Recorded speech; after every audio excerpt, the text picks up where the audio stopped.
Okay, good morning, everybody. Hazak Baruch. Thank you for joining us. Shavua Tov on this lovely Sunday morning as we are wrapping up Parashat Yitro that we just read yesterday.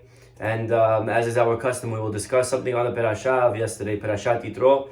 Again, thank you to our sponsor anonymously for the Refuah Shlema. Today's class was sponsored anonymously for the Refuah Shlema of all Am Yisrael. Hashem should grant them an immediate recovery from Covet, from any sickness, Be'ezrat Hashem. If you would like to sponsor a class, or a week of classes or a month of classes, please email us info@ejsny.org. That is info@ejsny.org, and we will be happy. It could be an honor and memory, or for any other occasion, we would be happy to do so.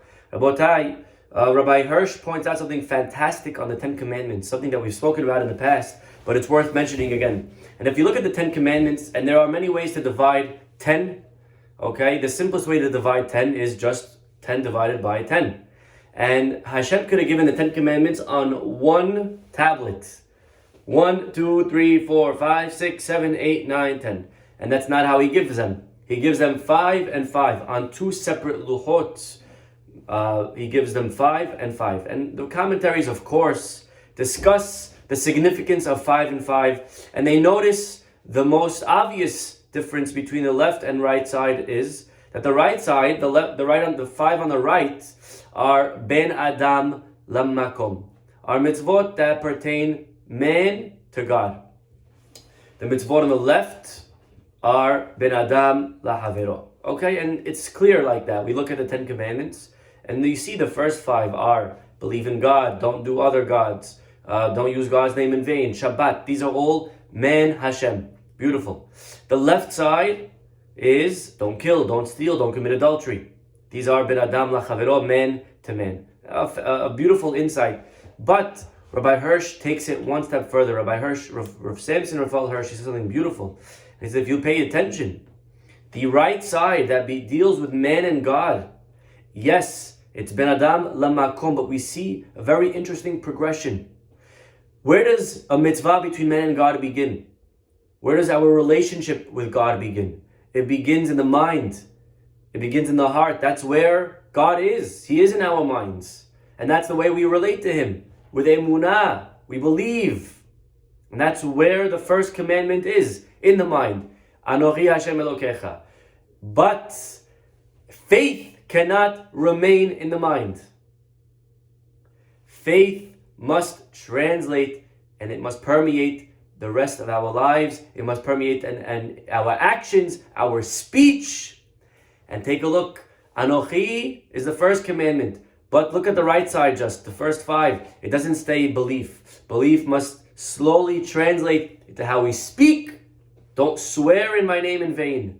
Even how we act by showing and testifying with actions that I believe God created the world. Because actions speak much louder than words. To say, I believe in God, I believe in God, I believe in God, but to not actually do anything about it is pointless. How do I affirm? How do I portray that I believe that God created the world? I keep Shabbat. God rested on Shabbat. I believe He created and I believe He rested. I rest on Shabbat. But it cannot stop there either.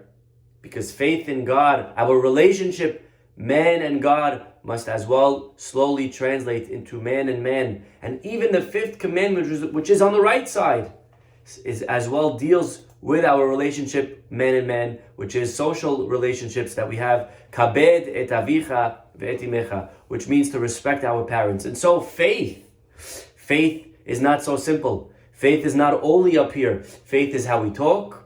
Faith is how we act on Shabbat and other areas. And faith is even how we deal with people. That's a very important concept. Sometimes we forget, we think that it's enough to just, to be a good Jew to God at least. All I need to do is be observing the right side. But don't forget, says Rav Hirsch, the right side also has people in it. And part of being a religious person, part of being an observant Jew, is how we treat people. The left side, says Rav Hirsch, begins with man to man. It begins with actions. It begins with don't kill, don't steal, which is where our relationships begin with people. But God is not satisfied if it remains there. It must penetrate our essence. It begins on the outside and it translates to the inside. It begins on the ma'asim, but it must move and it has to become part of who we are. Deep down, we have to internalize. And so what's the last commandment on the left side? Lo tahmod. Lo tahmod means thou shalt not covet. Or maybe in 2020, 2021, thou shalt not catch COVID. Okay? But Rabotai, there is a very interesting question asked by the Rishonim, by the Ibn Ezra. How can the Torah command not to covet? Again, to be jealous. It's one of the 10 commandments. Lo tahmod, don't desire. Lo tahmod. If we open up the pasuk, again, it's going to be found in this week's Parashat that we just read yesterday. Parashat, Yitro, in the 10 commandments. So let's open up chapter 19. Chapter 20. Chapter 20, pasuk 14. Lo tahmod bet re'echa. You shall not covet your fellow's house. Lo tahmod eshet re'echa. Not his wife, or his servant, or his maidservant, or his ox, or his donkey, nor anything that belongs to your fellow. A beautiful pasuk. The Ibn Ezra asks, how can the Torah command me how to feel? I understand you want to tell me how to act. I agree. I could control my actions. I am in charge of what I do. You could tell me don't kill. You could tell me don't steal. You could tell me don't commit adultery. You could tell me keep Shabbat. But how could you tell me don't want that house? Don't desire. What do you mean? I do. I do want it. It's a reality. I see it. It's a very nice house and I wish I had it. You could tell me not to act upon my feelings. But the initial desire is there. And says the Ibn Ezra with a beautiful mashal, a parable. There was once a commoner, a simpleton, a peasant. And the word goes out that the princess, the daughter of the king, got married. And everybody is invited. And everybody comes to the wedding. And everyone is enjoying. And everyone's wishing the king Mazal Tov. And everybody is eating and dancing and enjoying from this beautiful wedding. Once in 100 years we get this type of wedding. Right? And finally, once in a century. And finally, says the Ibn Ezra, if you look around at this wedding. Everyone's enjoying. You know who's not enjoying? You know who's not enjoying? All of the dukes, all of the princes that were in line to go out with this girl, with the princess, that could have potentially married her. Can't believe it. How do we not get our chance? It's not fair. I should have married her. Right? All the guys there at the wedding. I wish I married that girl, right? The king's son-in-law. What could be better? What about the peasants? Are they enjoying or are they also upset? Says the Ibn Ezra, the peasants, they're having a great time. What do you mean? How come they're not jealous?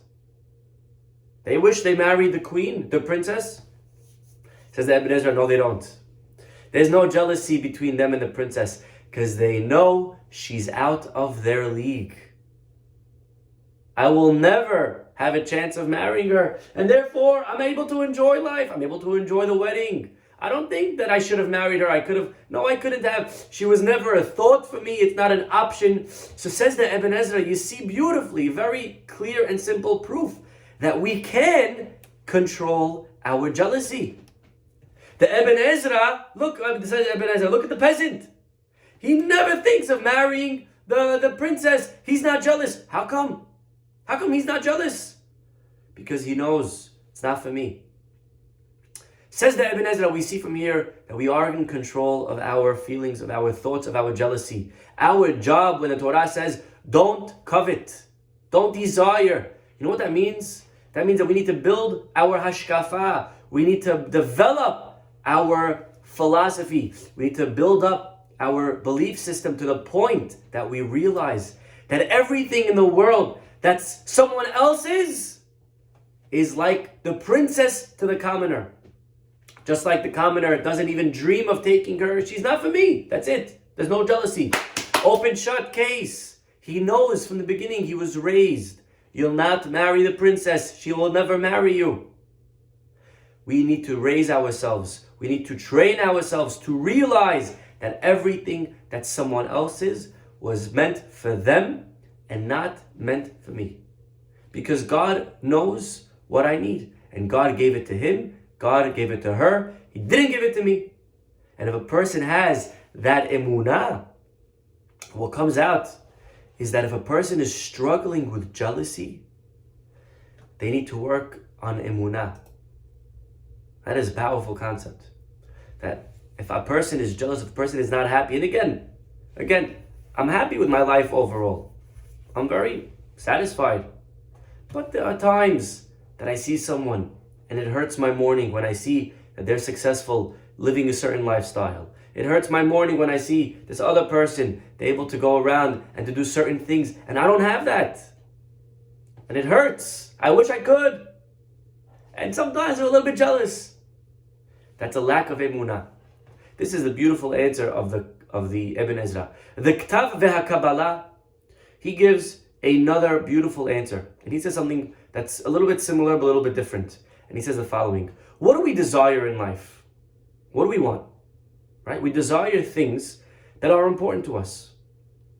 For example, if you are a person that loves football, you will wish that you could get a ticket to today's Super Bowl game.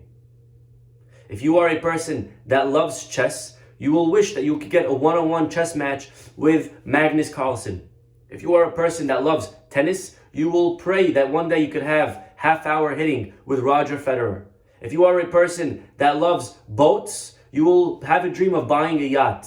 If you're a person that loves skiing, you will dream to have a log cabin on Vail Mountain in Colorado and that you could own and ski with the best of the best, right? We desire things that are important to us. If our goals in life are money, pleasure, entertainment, then we will desire these things. We will desire a big house. We will desire entertainment. We will desire pleasurable things. That is what our goals are in life because that's what we appreciate. That's what we value.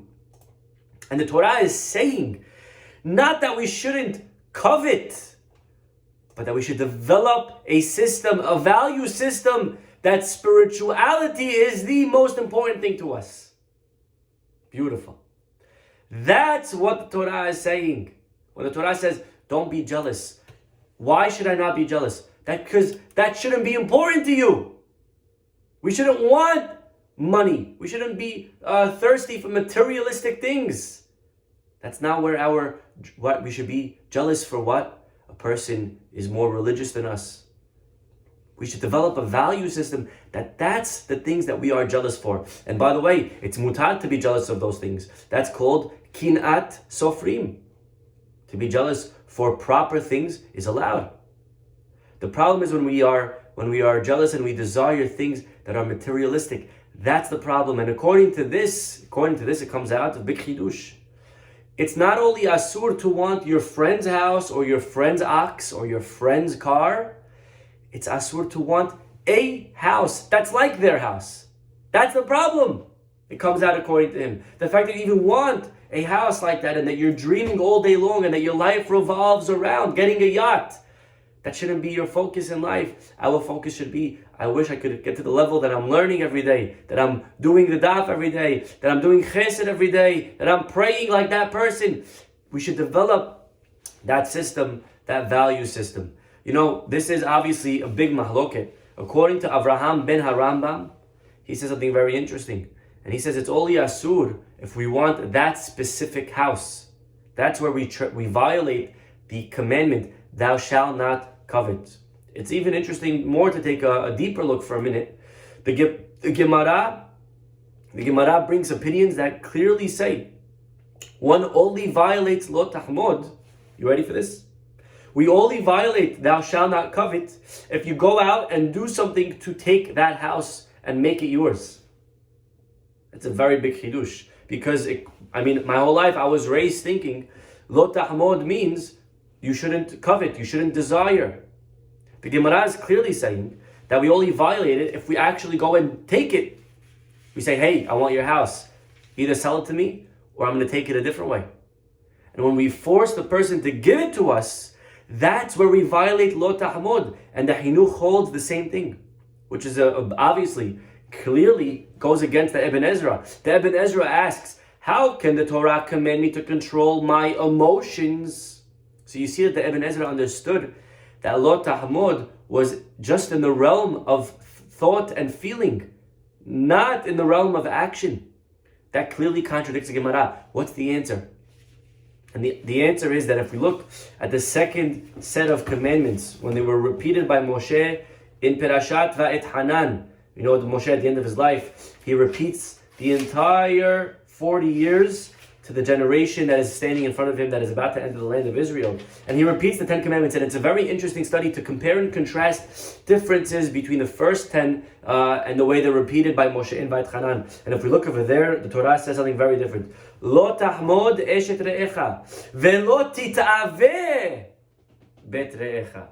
There is a separate commandment to not tit'aveh. What does lo tit'aveh mean? We should not even desire. An amazing chidush. So what comes out? Even if we agree to the Gemara that lo tahmod means we shouldn't take physical action to make it ours. However, lo tit'aveh is very clearly just a desire, and that alone, everyone agrees, is a problem from the commandment of lo tit'aveh.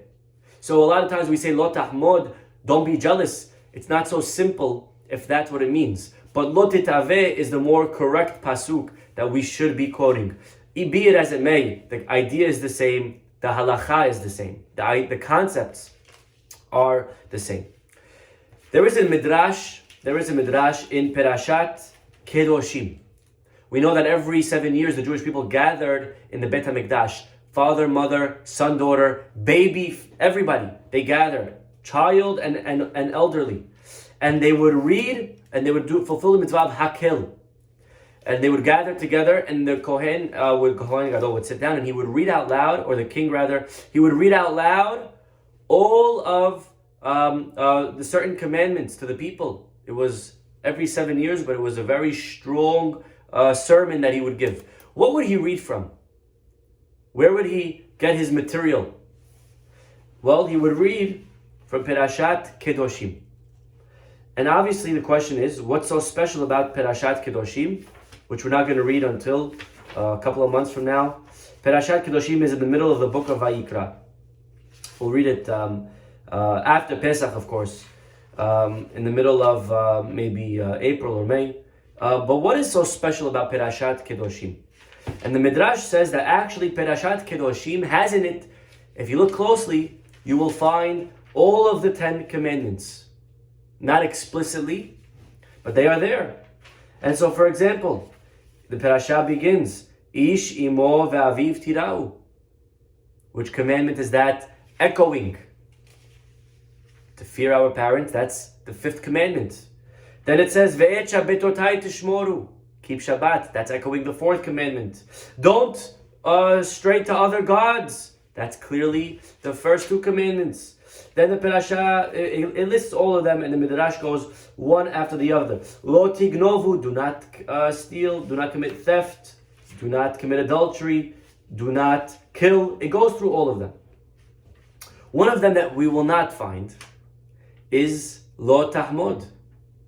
It doesn't say anywhere in the parasha, thou shalt not covet.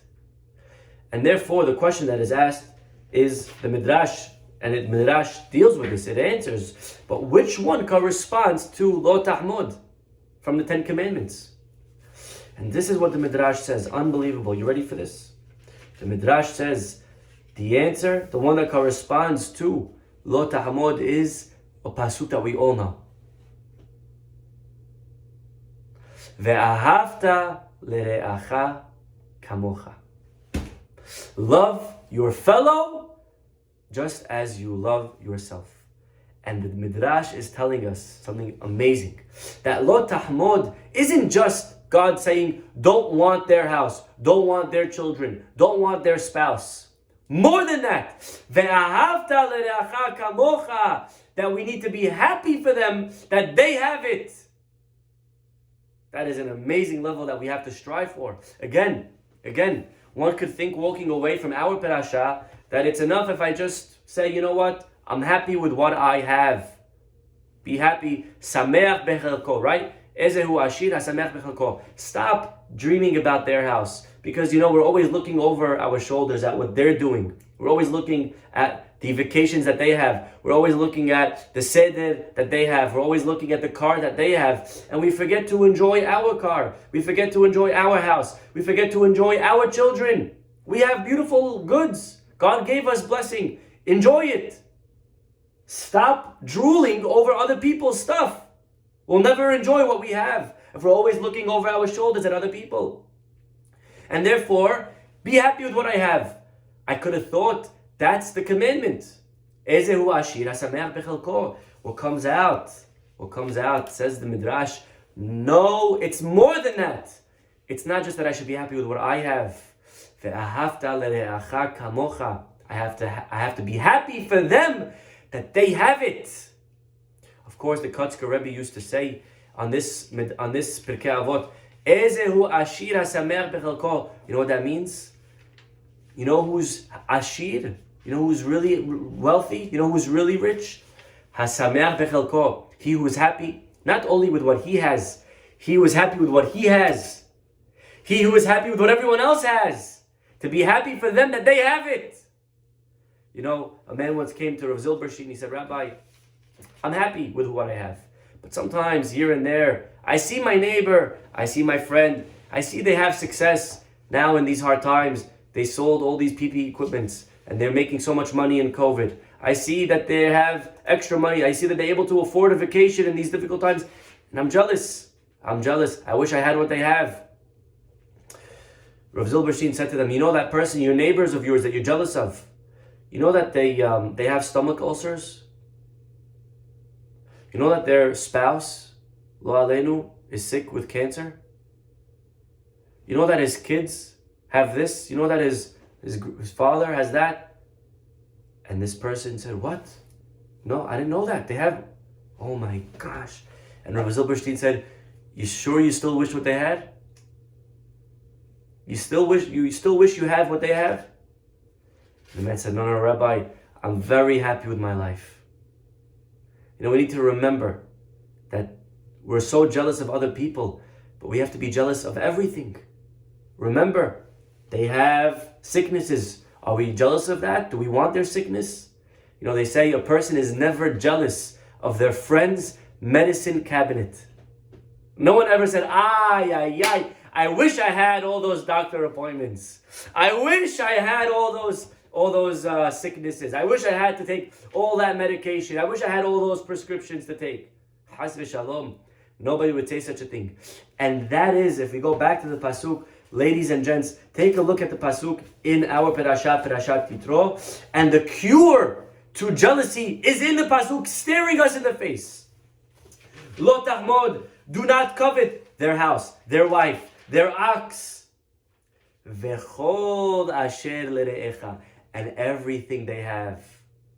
Remember, you want their car, but don't worry. If you want their car, if you want their house, if you want their job, you have to take everything they have. They also have sickness. Oh, no, Rabbi, I don't want their sickness. I'm very happy with my life. Baruch Hashem. Thank you so much. And that is the Yetzer Hara's tactic. He gets us to see what our neighbors have, but only at the successful areas of life. He doesn't say, look, he has money, but he also has difficult children. He doesn't say that. He doesn't show us the difficult children. He only shows us the successful house. He only shows us the success that they have. Our job to counter the Yetzer Hara is to say, yeah, but Mr. Yetzer Hara, do you know that they have all of these problems? When a person remembers, they say, oh my God, I am so happy I don't have their life. Baruch Hashem, my life is amazing. There was once a very rich man, Moshe. He was very wealthy, but he had a certain condition that only allowed him to eat crackers and milk every single day. That was his diet.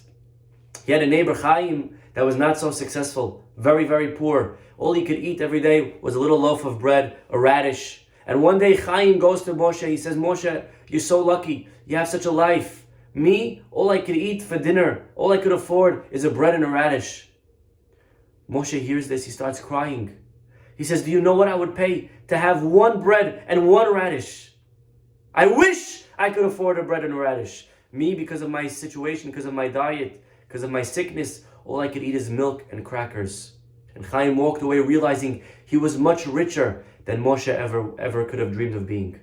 So we have to remember that we look around and the Yetzer Hara gets us to be very jealous. But don't be jealous, because there are so many things that we have. The Chavetz Chaim says, if everybody would take their life and put it into a luggage, all the good and all the bad, put it into one big luggage, close up the luggage, and throw it into this big empty hole. And everyone did the same.